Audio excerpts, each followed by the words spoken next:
सुबह के 9 बज चुके थे और रिया किचन में खाना बना रही थी। अभी बस कुछ ही देर हुई थी कि तभी किसी ने हवेली का दरवाजा खटखटाया। उसके बाद रिया ने जब दरवाजा खोला तो उसके सामने एक कॉन्ट्रैक्ट किलर सत्या खड़ा था। उसे देखकर रिया ने उसे हवेली के अंदर बुला लिया। अंदर जाकर सत्या ने रिया से कहा, सॉरी मैम, मैं आपका काम नहीं कर पाया, इसलिए आपने जो पैसे मुझे एडवांस दिए थे वो मैं वापस देने आया हूँ। रिया ने कहा, वाह भाई, गलत काम करने वाले भी कुछ लोग ईमानदार होते हैं, ये मुझे आज पता चला। रिया ने आगे कहा, चलो तुमने काम नहीं किया, फिर भी ये पैसे तुम रख लो, क्योंकि ये काम इस हवेली की एक भूतनी रेखा ने कर दिया है। तो सत्या ने कहा, क्या बात कर रहे हो मैम, सच में दीपक मर गया? उसके बाद एक शातिर मुस्कान के साथ रिया ने कहा, हाँ मर गया। सत्या ने कहा, मैम आपने जब मुझे दीपक को जान से मारने के लिए कॉन्ट्रैक्ट दिया था तब मैंने ही आपको उसे उस हवेली में बुलाने को कहा था।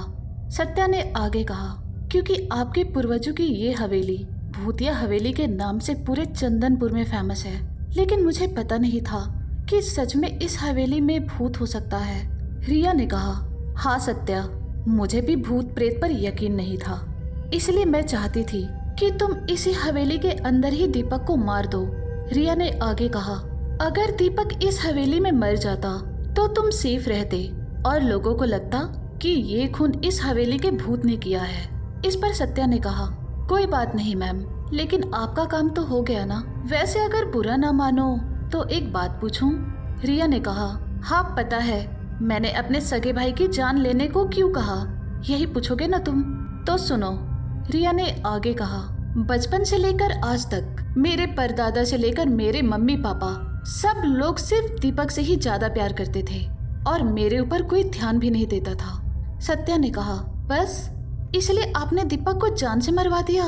रिया ने कहा, बस इतना ही नहीं, हमारे पूर्वजों की सारी प्रॉपर्टी भी सबने उसी के नाम कर रखी थी और बिजनेस भी वही संभालता था।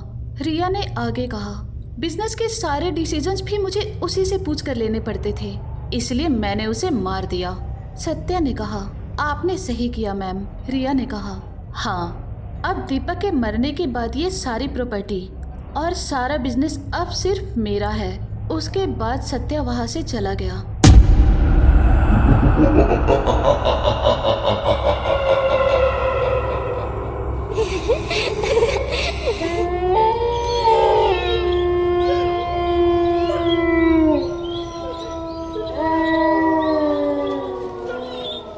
रात के 3 बज चुके थे और रिया उस हवेली में अपने कमरे में आराम से सो रही थी। अभी बस थोड़ी ही देर हुई थी कि तभी अचानक हवेली के अंदर से बहुत डरावनी आवाजें आने लगी और वो आवाजें सुनकर रिया बहुत ज्यादा डर गई, क्योंकि उसे लगा कि रेखा वापस आ गई। अभी रिया कुछ सोचने ही वाली थी, लेकिन तभी उसने एक औरत की डरावनी आवाज सुनी, तू अब तक क्यों रुकी है यहाँ पर? जल्दी से इस हवेली से बाहर जाओ वरना मरोगी। ये सुनकर रिया बहुत डर गई और वो उस हवेली से बाहर निकल गई। अभी वो कुछ कदम चल ही रही थी, लेकिन तभी उसे रुद्रा दिख गई। रिया को देखकर रुद्रा ने कहा, क्या हुआ रिया, तुम इतनी रात को बाहर क्या कर रही हो और तुम इतना डर क्यों रही हो? रिया ने कहा, रेखा अभी भी उस हवेली में है। रुद्रा ने कहा, लेकिन ये कैसे हो सकता है रिया, मैंने तो कल ही उन दोनों की आत्मा को मुक्ति दिलाई थी।